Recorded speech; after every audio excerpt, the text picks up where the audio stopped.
Vous avez sûrement déjà entendu l'expression « ce gars-là est beau comme un dieu ». Non? Ouais. Moi, je me la fais dire souvent, en tout cas. Ou fort comme un dieu grec, non? Ouais, ça plus, OK.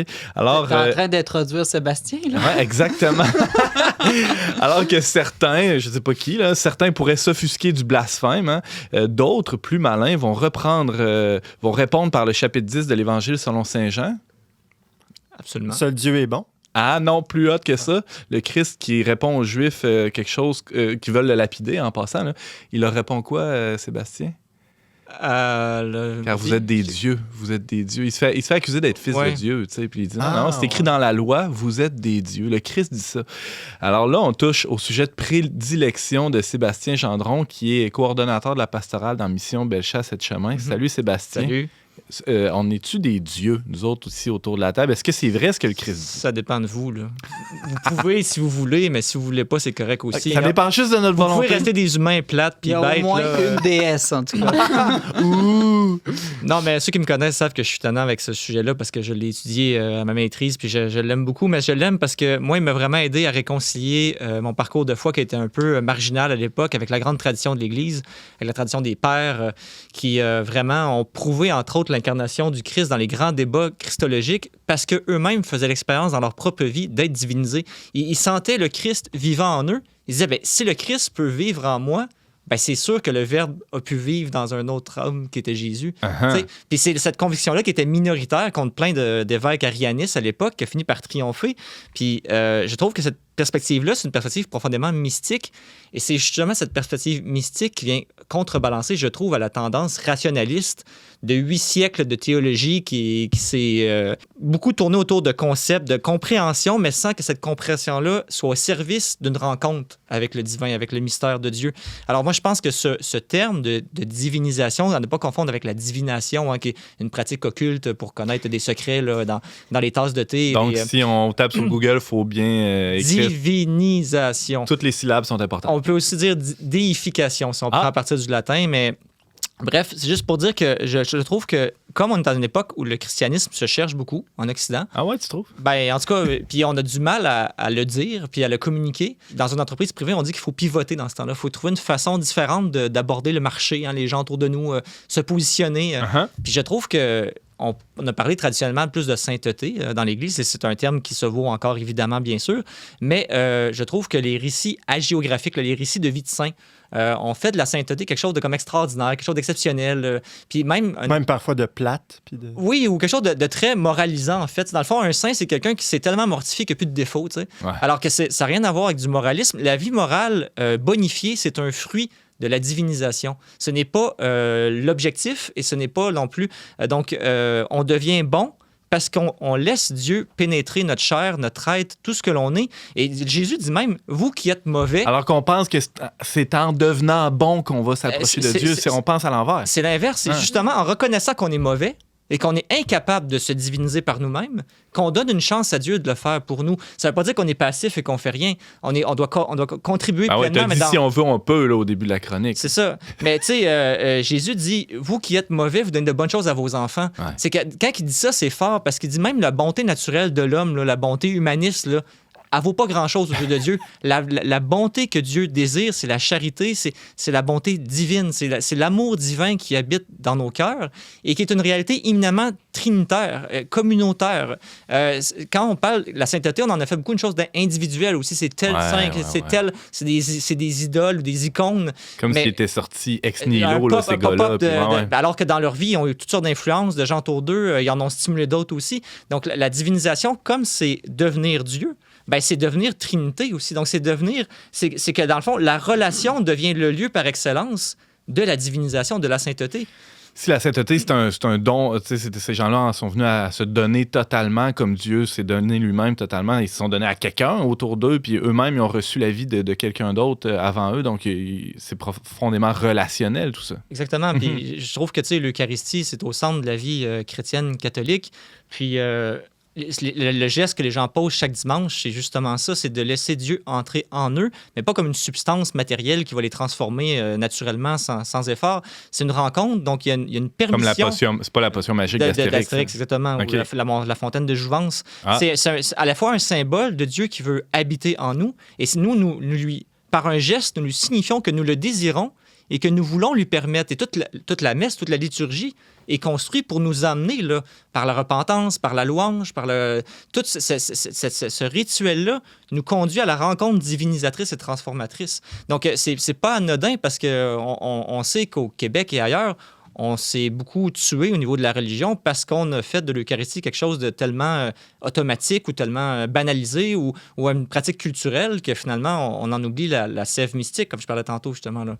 Que Dieu vient carrément en nous et nous donne sa nature. C'est comme la parabole de la vigne, du cep et du serment de vigne. Là. Dans le fond, ce que dit Jésus là-dedans, c'est clairement, vous êtes du raisin, puis s'il n'y a pas la sève qui passe là, par la vigne pour vous nourrir, puis vous devenez des raisins secs. Raisins secs, puis c'est même pas bon dans des raisins de brenne, là, genre raisin sec qui finit sur le gazon. Alors, dans le fond, c'est que sans ce ferment en nous, nous ne valons rien. Il dit, sans moi, vous ne pouvez rien faire de bon. Sébastien Gendron, tu l'as un peu évoqué au début, il y a quelques minutes, mais c'est quelque chose qui est présent peut-être un petit peu plus dans l'Église orientale, ce concept-là de divinisation, alors que nous, on peut-être, pour toutes sortes de raisons historiques, là, en Occident, c'est moins présent. C'est ça, les orthodoxes ont toujours resté proches. Parce qu'en fait, ce qu'il faut dire, là, c'est que la foi a été beaucoup formalisée, définie par des orientaux dans les premiers siècles de l'Église, là, principalement parce que chez les orientaux, il y a une façon de penser qui est plus propre à la Bible, plus proche de la Bible et plus proche de concepts là, antinomiques. Là. En tout cas, je ne rentre pas là-dedans, mais c'est juste pour dire que les orthodoxes, eux, dans l'Ouest, dans l'Est, ont toujours n'ont pas tombé dans cette tendance rationalisante de la foi. C'est-à-dire que dans leur recherche théologique, il y a toujours eu un arrimage entre comprendre la foi et vivre la foi. Et alors qu'en Occident, moi, je pense qu'il y a carrément eu un divorce là, à partir du 12e, 13e siècle, là, de plus en plus fort, ce qui fait que finalement, on a compris des choses, mais sans nécessairement que les babines, les bottines suivent les babines. Fait que ça fait une religion, finalement, qui est comme édulcorée. Qui est vide de son essence, là, de sa vie. Tu sais. Toi, t'es coordonnateur de la pastorale.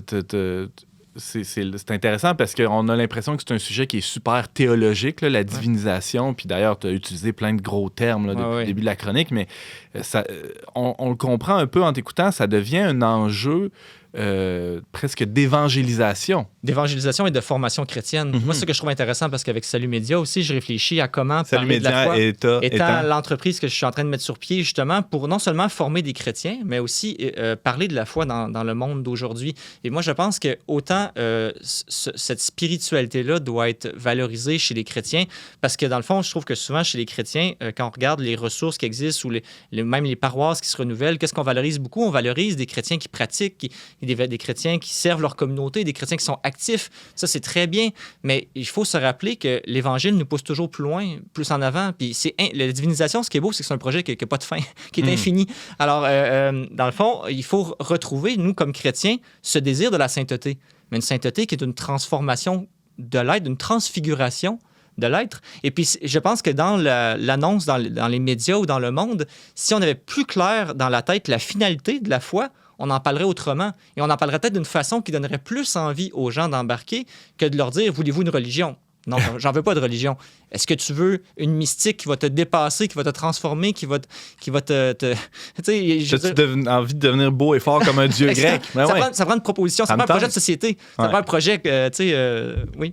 J'allais dire, tu parlais de chrétiens qui veulent servir la communauté, devenir actifs, mais avant ça, il y a même l'aspect passif, c'est-à-dire pour se mettre en service, pour devenir actif, il faut laisser Dieu habiter en nous, puis ça revient à ce que tu dis. Là. C'est ça, c'est que, oui, un peu, parce que dans le fond, oui, il y a comme un step où la personne devient un ministre qu'on appelle dans une communauté quelqu'un qui sert, là, qui est dévoué, mais l'illusion, ça serait de penser que parce que je fais du bien, là, je suis rendu au top, alors qu'en fait, il y a un niveau où, au contraire, il faut que je lâche la bride, puis que je laisse de la place aussi à Dieu de passer dans ma vie où j'ai pas le contrôle, justement. Où là, je le laisse faire, je le laisse travailler. Comme la graine dans la terre qui meurt et qui travaille dans le secret sans qu'on sache ce qui se passe, comme dit le Christ dans une parabole. Alors, il y a cet abandon. Et puis, il y a le juste équilibre, justement, entre l'ascèse puis la mystique. Ça, c'est très fort dans la tradition chrétienne, même en Occident.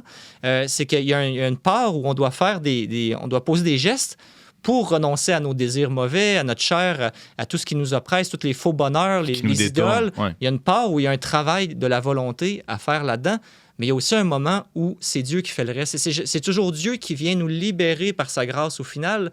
Donc, il y a une collaboration de ma personne, mais toujours dans une recherche de la grâce qui, elle, va me secourir et m'emmener plus loin. Il nous reste quelques petites minutes. Sébastien Gendron, c'est intéressant parce que j'ai l'impression qu'on a... Souvent, quand on croise des gens, on croise tous des petits dieux. Là. Ouais. c'est pas si étranger à notre époque, finalement, la divinisation. C'est quoi la différence? Exactement. Moi, c'est ce qui fait que je pense que la divinisation a quelque chose à dire au monde d'aujourd'hui. On a un terreau fertile. C'est que la modernité ne fait que nous dire « deviens un dieu ». De toutes sortes de manières. Puis si t'es pas capable de devenir un dieu, adule ceux qui le sont devenus. Tu sais, moi, j'ai entendu parler des gens qui ont fait la manifestation devant un tapis rouge pour dire à Justin Bieber qu'il était pas content qu'elle changeait de blonde. Tu sais, get a life, là. Tu sais, je veux dire, c'est ça ton horizon de ta vie, genre, je veux dire, fait que soit tu deviens Dieu parce que t'as réussi puis t'es au top, soit ben t'adules les autres, mais là, la divinisation, c'est l'inverse, c'est qu'on n'est pas en compétition, on se pile pas sur la tête les uns des autres, on collabore ensemble pour s'élever les uns les autres. Et j'en parlais dans la chronique le mois passé, mais c'est par l'abaissement devant l'autre, le service de l'autre que je l'élève et que par le fait même, moi aussi, je suis engendré à plus grand que moi. Alors, je pense que cet appel-là est inscrit dans le cœur de chaque être humain. Ouais. Et si même les fans de Justin Bieber ont cet appel-là. Ouais. Exactement. Et si ce n'est pas évangélisé, éclairé, mis en lumière dans son vrai sens, ça va prendre des tracts de travers qui vont nous apporter un bonheur très éphémère et très fragile et très minime, j'ai envie de dire, par rapport à la lumière incréée qui peut nous transformer. Parce que même dans la vie spirituelle, on peut vouloir se faire un petit Dieu aussi. Exactement. C'est la tentation de tout être humain. Puis quand il parlait aux Juifs dans ce que tu disais, il disait aussi, vous êtes des fils de Satan, aux Juifs. Ça brasse, hein? Parce que ce qu'il disait, c'est que tant que vous n'êtes pas réconcilié intérieurement, au plus profondément de vous-même avec Dieu, vous pensez faire le bien en faisant l'aumône, puis des choses comme ça. Mais ce que Dieu veut, c'est nous épouser, nous enamourer. Il veut embrasser tout notre être. Et tant qu'on n'est pas rendu là, on s'illusionne des fois à penser qu'on cherche le bien, alors que souvent, notre ego drive derrière. Hey. Mais ça prend beaucoup de perspicacité puis de lumière aussi de Dieu pour toujours éclairer davantage cette illusion qu'on porte en dedans. Oui, puis quand tu es rendu là, comme tu dis, puis que tu t'en rends compte, c'est parce que tu n'es pas rendu là. Exactement. C'est ça, quand tu es rendu là, tu le vois plus. Tu ne te vois plus toi-même. Tu ne te vois plus toi-même. Tu te vois plus vu. Tu vois Dieu dans les autres. En fait, la divinisation, l'achèvement de ça, c'est de voir que Dieu habite dans les autres et de servir Dieu dans les autres. C'est pas une démarche individualiste, c'est ça que je veux vous dire. C'est ça l'inverse de la modernité, justement. C'est pas un beau petit projet que tu mets des hashtags sur ton TikTok là, en disant « Regardez où je suis rendu ». I'm God. Yeah! Merci infiniment, Sébastien Gendron. C'était passionnant. On pourrait en parler pendant autant de pages qu'un mémoire de maîtrise. Ouf! Ça prend plus que 15 minutes, mais je vous épargne ça, c'est pas la peine. C'était passionnant quand même. Merci beaucoup. Merci.